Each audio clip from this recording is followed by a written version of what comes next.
Injury update ni Stephen Curry, Stephen A. Smith, kaya nasabi kay Bronny na nagkamali siya. Alamin po natin lahat yan dito sa ating video. Dito po muna tayo kay Stephen Curry na mula po kay Shams Charania ay ang pagkakasabi niya po ay MRI on Warriors star Stephen Curry's pelvic area confirmed a contusion and no structural damage. So napakaganda pong balita niyan kasi ibig sabihin niyan ay makakapaglaro pa rin po si Stephen Curry. Kaso ito nga lang po, ito po yung tagal na hindi makakapaglaro si Stephen Curry, kung saan ay ang pagkakasabi po ay Curry is expected to miss the start of Golden State 6-game road trip. So 6 na laro po ang hindi makakalaro si Stephen Curry. At ito po ay beginning Saturday in Atlanta as he receives treatment over the next few days. So yan po ang balita kay Stephen Curry.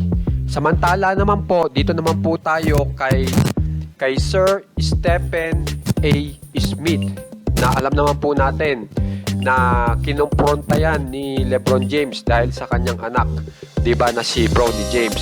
At ngayon nga po na nagkaroon po ng labanan sa pagitan ng Lakers at Bucks, at alam naman po natin wala po si LeBron, wala si Austin Reeves, wala po si Luka Doncic.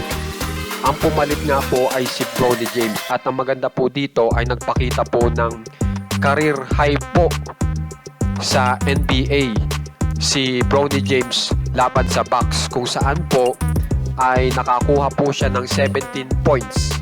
Yun po ang magandang balita na ginawa ni Bronny James. At dahil po dito ay nabago po yung komento ni Stephen A. Smith, na kung saan ay ang pagkakasabi niya po ay I was very impressed about Bronny on first take. I was very impressed because I saw an elevation in his level of confidence and poise. It was like it didn't really pace him. He didn't look as nervous as he had looked in previous appearances on the basketball court. He looked like somebody that belonged.